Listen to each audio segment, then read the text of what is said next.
We're going to put it straight to you. The problem here are the white people. Because of profits.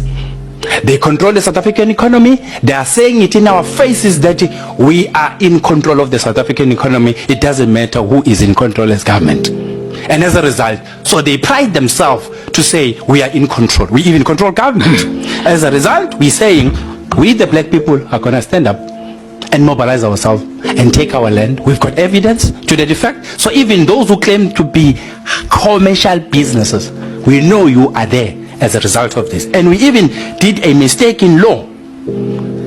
No one needs to explain to any white person what they did in dispossessing black people. Even if they have established commercial farms or established schools or any establishment they have done, that video is telling a white person who is unsuspecting to say you dispossessed people when they owned the land. Today we are labeled with a belittling label of being a labor tenant.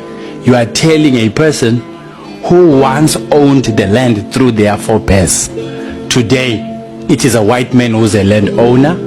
Blacks are now tenants. And this is entrenched even in the governmental systems and the language and the labeling. When you say landlords, it's no longer blacks, it's whites. That's a correction we must make. Two, may I say, when I saw the minutes of the Native Affairs Department in 1960, the title of the minutes said, this is the right time to take the land of the Mtetwas in Paul Petersburg to give it over to other tribes. I saw those records with my own eyes and I was in pain. And you know when did they take them? During the death of Inkosi Mandlakaisa Mtetwa in 1960. They said Mtetwas will be in mourning the whole year, so take their land now. The culture does not allow them to interfere with other people, at least while they are mourning. It will be after mourning that they will come. By the time they come, their land will be gone. This is the practice of Roman, Dutch and British law, the white man's law that is being used to now return our land. We must now go through the eye of an eagle to conform to Roman, Dutch and British law when our land was never packaged by Romans and by the Dutch and by the British. That's an error. So when land is being returned, you are not doing us a favor, neither government nor white people. You took our land, you are just returning stolen property. And that must be clear. So I don't need to account to anyone. What am I doing with that land? It is my inheritance through my forebears. The same way the farmers are claiming ownership of the farms they're sitting on. They say, here is made you the fatherland. But a black person cannot say the same thing. To say, this is my father's land. And I must explain to a white person. And I must go to court to explain myself. And yet, when a white man says, this is my father's land, it's understandable. When a black man says, this is my forebears' land, it's not understandable because the law we are using is very wrong.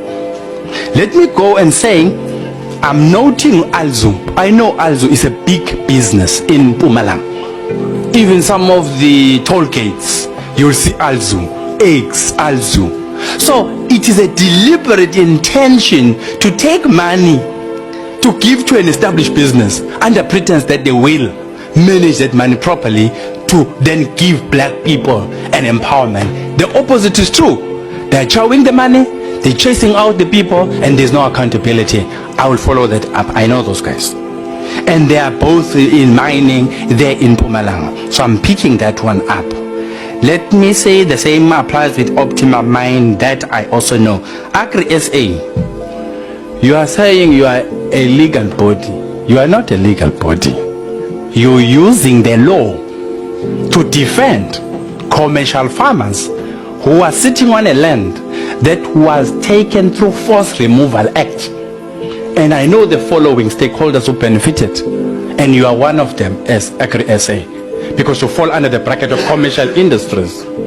And then you are part of the British We are part of the apartheid regime, the democratic dispensation, the mining houses, property association, service delivery council, Sandran, commercial industry. These people made money when blacks were removed, especially Amakos in 1913. The beneficiaries to that process, it was yourselves. And now you're using the law to defend against anyone who touches anything that is making profit for you. And you not classify yourself as commercial farmers, as if you are doing farming for us, whereas you're doing farming for yourselves and you're giving even to the abroad countries. During the Ukraine-Russia war, we saw farmers in South Africa complaining of the ship that are sending food to Europe, which are now stuck. As a result, they needed government intervention. Using the farms here, and you are obstructing the land return process because you are doing business abroad and you are gaining foreign currency. We know who are these people. And it is the same farmers who are your members who are ill-treating these people. That's why I was questioning, what's the role of Agri-SA? Are they going to take accountability for the ills that are done by individual members of Agri-SA? Agri-SA are the culprits in this case. But be that as it may, white people remain a stumbling block in South Africa's path to prosperity. The fact is that the problems that we are having to deal with are a creation of the very same white people who now have become so arrogant that they never want to take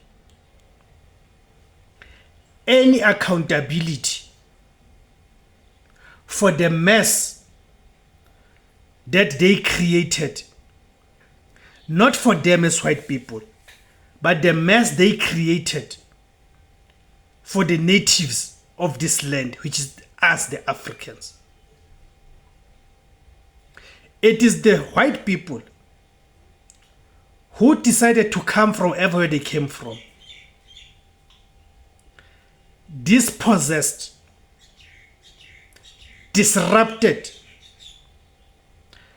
Africans, and uprooted Africans from their ways of living, dispossessed them of their land, dispossessed them of the means of production and the means of sustenance, and therefore enslaving black people, making black people perpetual slavers, right?